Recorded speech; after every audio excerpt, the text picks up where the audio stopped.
So the project is site-specific. We were offered to use the house close to 3 years ago by the family.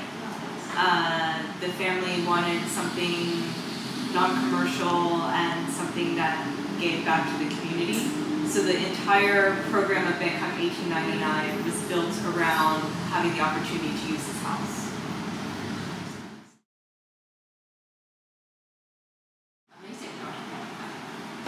Well, I didn't, I hadn't spent that, this is my first time living here in Bangkok or in Thailand, and I didn't know a lot about all the neighborhoods in Bangkok. So first, to learn about who the neighborhood is, where the neighborhood extends to.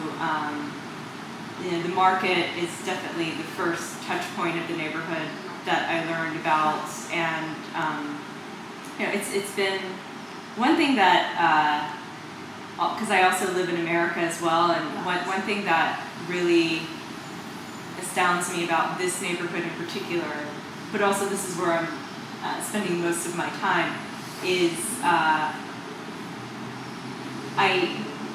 it's impossible for me to walk down the street and not see people I know and say hi to people. So there's sort of like this, and that's not something that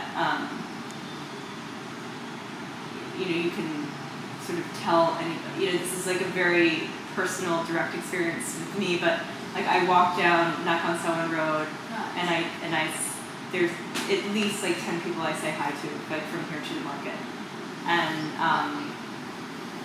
and I feel that it, just from that experience, it is a very tight and cohesive neighborhood, and I don't feel that way when I walk down the street in my neighborhood in Los Angeles.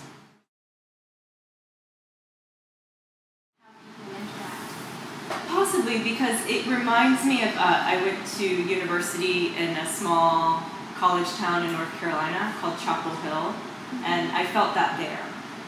So it feels like it almost has a small town feel, even though we're in Bangkok.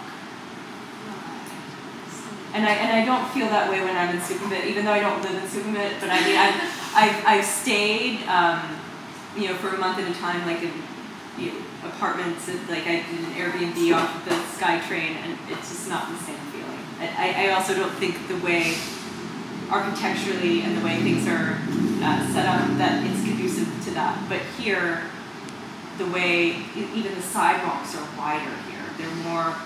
There's more space. Everything is lower. It feels like the community is quite old. People know each other. People are open to some degree, and not with everybody. I mean, but some people I felt extremely welcome, and other people I think are a bit standoffish or don't know what to do, or it's also personality. Some people aren't as friendly, just as individuals. But I think for the most part, people have been extremely welcoming and warm. And they're also very curious about what's going on with this house.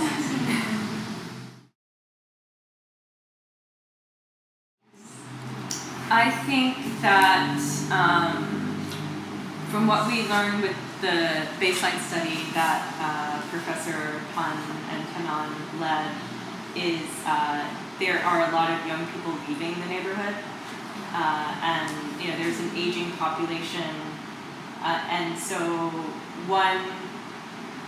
this place in particular and Freck can provide a space where it can be an intergenerational connection, and also connection with nature, and also providing a space for the aging population to be able to just like hang out in the garden and spend some time and connect with people, and not feel so isolated if they don't have a place to go, or it seems like there's small spaces in the market to go, but maybe, and I don't know that maybe certain people are territorial about who plays on the chess set, or I don't know. Yeah, I have no idea. I'm just guessing the possibility, but really our place is very egalitarian and open to all. So it's a neutral space where people can connect.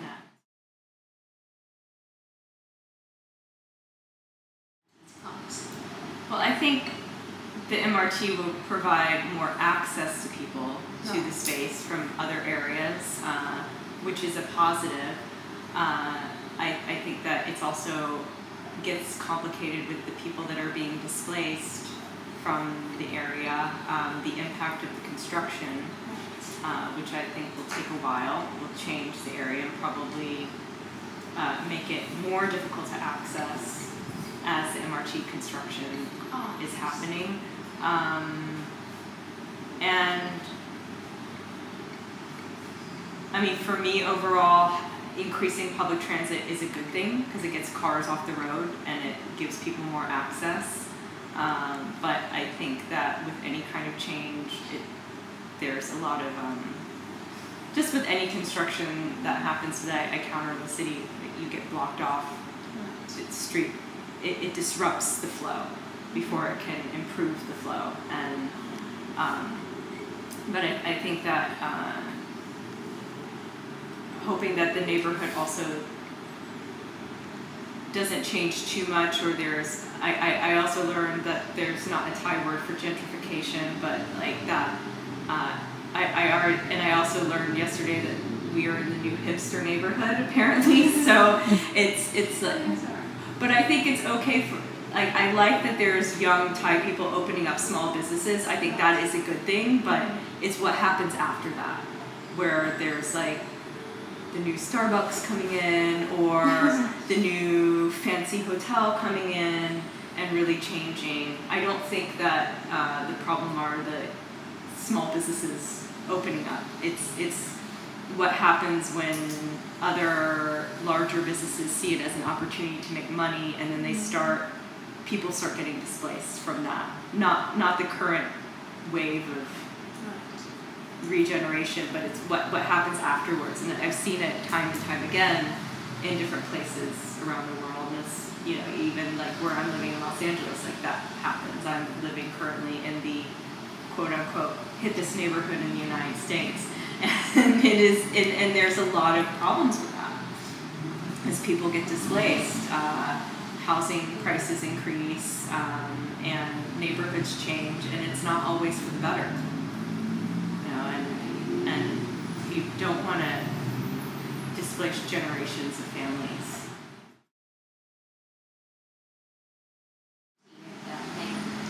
I think, well, one of the things that always improves situations is having an open dialogue and conversation.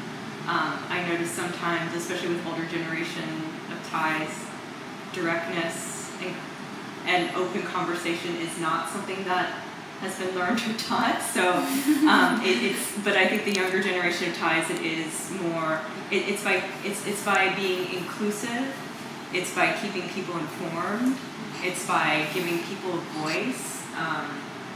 I know I did a very large art project in my neighborhood in Los Angeles about 4 years ago, and I spent 2 years prior to that in neighborhood meetings and city meetings and meeting everybody, addressing their concerns. You know, the neighborhood council where I live is very powerful. They block a lot of development, and you know, really, we did a large public art project with an abandoned motel. So it was very complicated on Sunset Boulevard, the famous strip, and really, I think that even though it can cause some headaches, I think having a democratic process where everybody feels that they have a voice and is heard, and people can vote on things, is the best way, because at least you know, people aren't just like, okay, now this is happening and goodbye, or you have no say. It's like allowing people to at least have a voice and address their concerns and participate, I think is very important. Yeah.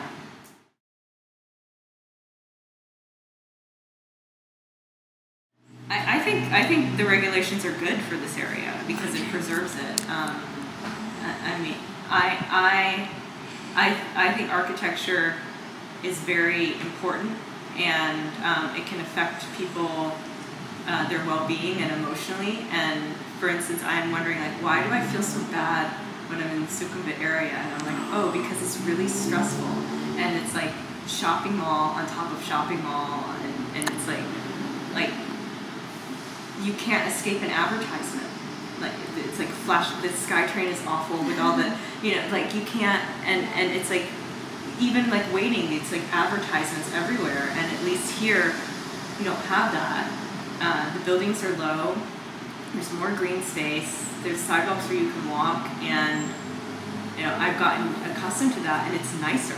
I think it causes a lot of anxiety to be in sort of this late stage capitalism like tube where you can't escape it, and like I love the park across from Pom Pom, like that's amazing. And when I'm in there, it's like you see people are so much happier in the way they're interacting. It's so much more human than what we're subjected to by just like this, like forcing you, okay, the only way you can interact with people is to be a consumer. It's not healthy, and it's not human. Like we want to create a space where you can walk through this gate, you don't have to buy anything to be here. And I think that's an important message, is to say you can just be here because you deserve to be here.